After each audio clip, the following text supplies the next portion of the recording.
This is 5 Live. Yes, welcome to Wednesday night's programme. So Pope Benedict XVI arrives in Edinburgh tomorrow at the start of a 4-day visit to England and Scotland. The Prime Minister David Cameron says the visit is incredibly important and historic. But the trip's not without its controversy, stirring up strong feelings among many. More than 50 public figures, including Stephen Fry and the author Philip Pullman, have signed a letter to The Guardian today saying the Pope should not be given the honour of a state visit because of the Vatican's record on birth control, gay rights and abortion. And today, one of the Pope's senior aides has pulled out of the trip after saying that landing at Heathrow Airport is like arriving in a third world country. Cardinal Walter Casper is also reported as saying the UK was marked by a new and aggressive atheism. So what do you think? Should the Pope receive a warm welcome to the UK? Or would you rather he wasn't coming? 0500 909 693. Text us 85058. Predicted audiences for him in places like Glasgow. Predicted an audience of 85,000 for Thursday's open air mass. 65,000 tickets have been sold. In Birmingham, 80,000 people were predicted. They've sold 55,000 tickets. Are you going along to see the Pope? What do you make of it? 0500 909 693. Now, joining us tonight, Father Christopher Jameson is head of the Benedictine community at Worth in Sussex. Hello, Father. Hello, Tony. Thank you for joining us. And Johann Hari is a columnist for the Independent newspaper and one of the signatories of the letter in The Guardian that I was just talking about. Hello, Johann. Hi, Tony. Good to be with you. Good to speak to you. Father Christopher, first of all, what do you make of today's comments by Cardinal Casper? Well, first of all, Casper's a retired cardinal. He doesn't speak for the Holy See or for the English bishops, and the Holy See and the English bishops have made it quite clear that what they want to say is that Britain is a multicultural society, and they welcome that fact. And in fact, Cardinal Turkson, who is coming with the Pope, who's the head of the Vatican's Justice and Peace Commission, was just on earlier on Sky saying that he rejoiced in Britain's multicultural diversity as an African himself and was looking forward to the visit. But I don't quite get the connection between multiculturalism and the third world. What is that connection? What he was saying, well, first of all, I'm not here to defend what Casper said, but I mean, if you try and view it in the context, what he was saying was that Britain had become a very cosmopolitan society with many different voices in it. And that's the point he was making, including the voices of a new strong atheism. And that reminded him of the third world? I don't think it was a wise choice of words at all. OK. The Pope's visit causing controversy. I've mentioned that letter in The Guardian. Yeah. Are you surprised at the amount of negativity that could greet him when he lands tomorrow? No, because Pope Benedict himself is no stranger to this. He's one of the most clear-thinking Catholic theologians on the subject of the growth of secular society, and it's his view that faith communities of all kinds have an extremely important contribution to make to this secular society as creative minorities within those societies. And what excites me about this is that Britain is actually leading the way, it seems to me, by being a secular society that is open to giving a public platform to faith communities and religious voices. And I think that's really significant and a source of great rejoicing in Britain. But there are many elements, and I'll bring Johann in here because he signed that letter in The Guardian. There are many specific criticisms at the moment of the Catholic Church, aren't there? Are you worried that the Pope may become embroiled in that and may have to, for example, there's a newspaper today, The Independent, saying perhaps at some point during the visit there'll be an apology for the many cases of child abuse by Catholic priests? He's apologised many times over in many different contexts for that, and But he's not apologised in this country to the hundreds of victims in this country. No, but he's never visited this country before. I'm saying, will he take the chance tomorrow? I can't predict what he's going to say. I haven't seen the texts at all. But the point to make is that the issue of child abuse is one of the issues that people are objecting to the way the Catholic Church has handled it. I think a lot of the descriptions of the way it's been handled have been inaccurate and unfair. But on some of the other issues, there are genuine diverse opinions. And I think the key for us to look at as a country is how will we handle this great diversity of opinion? Will we insist there's only one point of view on some of these issues? Johann Hari, you signed this letter in The Guardian. What are your main objections to the Pope's visit? Well, this absolutely isn't about whether you're pro or anti-Catholic. This is a question about which Catholics do you side with. Do you side with the children of Catholics who were abused as part of a massive international cover-up that meant that abuse went on for years? Or do you stand with them, or do you stand with the man who personally orchestrated it?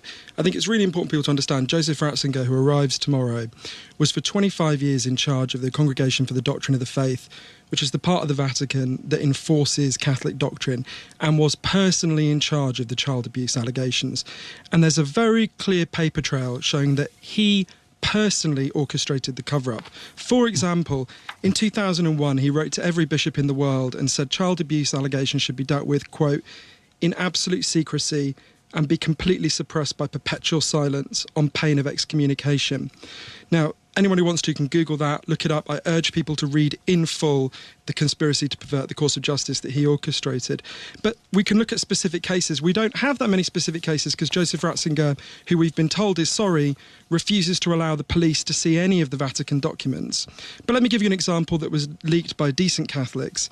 In 1996, the Archbishop of Milwaukee begged Ratzinger to help him defrock a man called Father Lawrence C. Murphy, who was in charge of a Catholic school for deaf and mute children.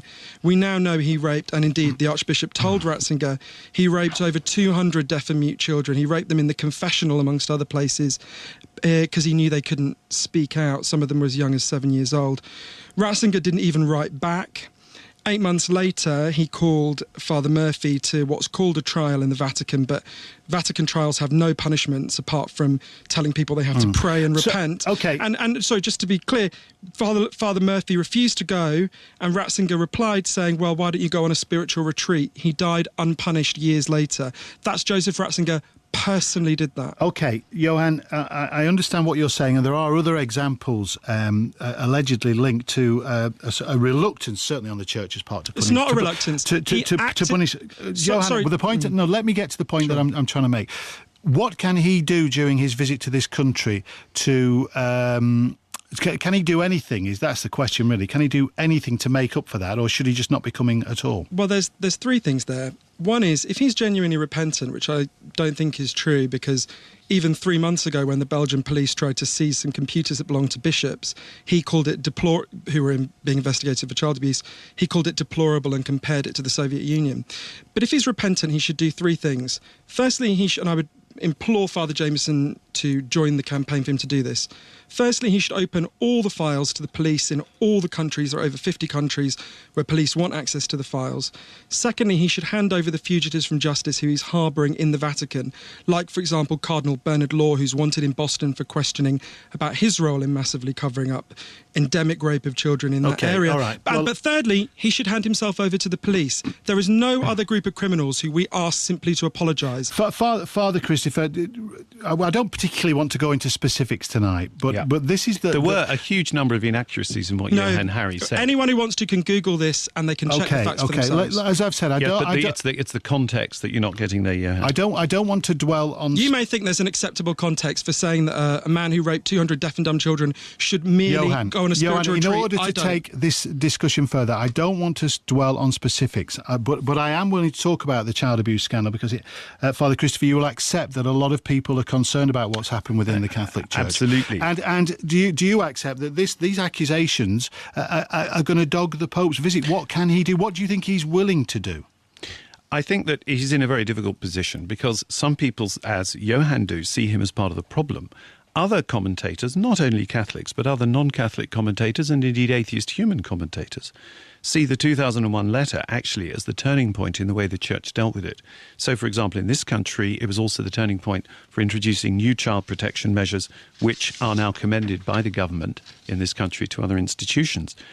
But I think that the real difficulty he's got is that he does apologise wherever he goes. He has taken measures to enforce better child protection. I think the biggest difficulty we all have in the Church is how to deal with abuse survivors. And I think that is very difficult. I think, secondly, the other difficulty, which nobody seems to recognise except those in the Church, is that the Church has got over 1 billion followers around the world, living in very different civil jurisdictions, very different contexts.